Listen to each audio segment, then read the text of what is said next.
प्रणाम। आज हम बात करेंगे हाई ब्लड प्रेशर की, जिसको हाइपरटेंशन भी कहा जाता है या फिर दूसरे शब्दों में इसे साइलेंट किलर भी कहा जाता है। आज हम बात करेंगे ये कैसे होता है, इसके क्या कारण रहते हैं और इसके क्या क्या यौगिक उपचार हो सकते हैं। 2025 में WHO की एक रिपोर्ट के अनुसार प्रति वर्ष पूरी दुनिया में 1 करोड़ लोग इससे प्रभावित होते हैं और अपनी जान से हाथ धो बैठते हैं। आप सोचिए, पूरी दुनिया में 1 करोड़ लोग प्रति वर्ष इस हाइपरटेंशन और हाई ब्लड प्रेशर से मौत का ग्रास बन जाते हैं। तो कितना विकराल रूप ये दिन प्रतिदिन लेता जा रहा है, इससे समझा जा सकता है। पहले बात करते हैं ये होता कैसे। कई कारणों से हमारा हार्ट सही तरीके से ब्लड को पंप नहीं कर पाता है, या फिर जो रक्त संचार है उसको सही तरीके से आगे सेल्स, टिश्यूज तक, ऑर्गन्स तक नहीं पहुंचा पाता है और बाधित हो जाता है। यदि भोजन में नमक अधिक हो तो उसको तुरंत कम कर देना चाहिए। अत्यधिक भोजन सोडियम को इकट्ठा कर देता है। सोडियम बढ़ने से पानी की रिटेंशन बढ़ जाती है, जिससे कि हमारा ब्लड प्रेशर बढ़ने लग जाता है। एक कारण है मोटापा। मोटापे के कारण भी हमारी ब्लड वेसल्स मोटी हो जाती है, स्टिफ हो जाती है, जिसके कारण ब्लड सर्कुलेशन तेजी से शरीर में होना चाहता है, लेकिन हार्ट की कैपेसिटी कम हो जाती है। इसलिए जिसका वजन ज़्यादा हो उन्हें अपना वजन कम करना चाहिए, अंडर चेक रखना चाहिए। उसके बाद तनाव भी ब्लड प्रेशर का एक बहुत बड़ा कारण होता है। इसमें हाइपोथैलेमस एक्टिव हो जाता है, सक्रिय हो जाता है, ब्लड वेसल्स सिकुड़ जाती है। जैसे जैसे तनाव लेते हैं वैसे वैसे हमारे ब्लड वेसल्स सिकुड़ जाती है। इसलिए कहा जाता है कि चिंता ही चिता है। उसके बाद अत्यधिक शराब पीना। जो शराब अत्यधिक जब हो जाती है तो उससे भी हमारे हार्ट को समस्या उत्पन्न हो जाती है। गहरी नींद ना आना। जो व्यक्ति गहरी नींद नहीं ले पाते, साउंड स्लीप नहीं ले पाते, 6 घंटे करीब 6 से 7 घंटे की नींद नहीं हो पाती, तो उन्हें भी जो है ब्लड प्रेशर हाई होने की संभावनाएं रहती है।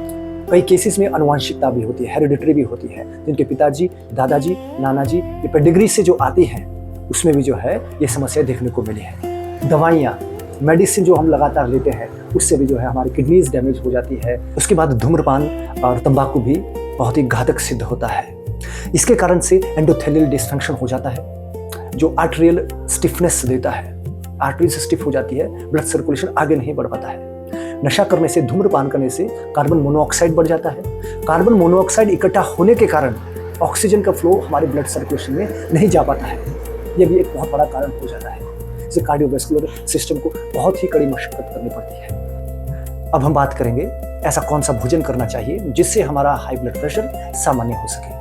यहाँ पर भोजन करने से मतलब है कि सोडियम को कम करना, पोटेशियम, फाइबर की जो क्वांटिटी है उसको बढ़ाना है और वजन को नियंत्रित करना। ऐसे भोजन करना जिससे ये सारी चीज़ें संभव हो सके। भोजन में खास तौर पे जो सब्जियां हैं उसमें पालक, मेथी की सब्जी, ब्रोकली, लौकी इत्यादि में भोजन करना चाहिए। फलों में सेब, अमरूद, संतरा, पपीता, ऐसे फलों को हमें निरंतर रूप से खाना चाहिए। अनाज में हमें ओट्स का, दलिए का, मल्टीग्रेन रोटी, इनका सेवन करना चाहिए। और दालों में भी मूंग, मसूर, चना इत्यादि का सेवन करना चाहिए। और इसके साथ साथ दूध बिना मलाई वाला निरंतर सेवन करना चाहिए सोने से पहले। सर्वप्रथम शशांक आसन का अभ्यास एड़ियों को नितंबों से लगाते हुए चिन चेस्ट जमीन पे लगाना और ऐसे ही बैठे बैठे तारासन का अभ्यास करना।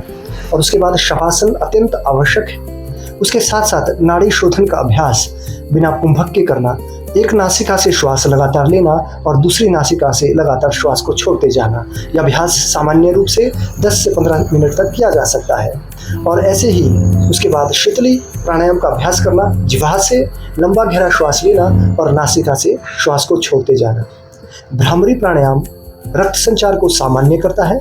यह 5 से 7 बार किया जा सकता है। और ऐसे ही अंत में प्रणवनाद का अभ्यास, ओमकार का उच्चारण 5 से 7 बार किया जा सकता है। नमस्कार।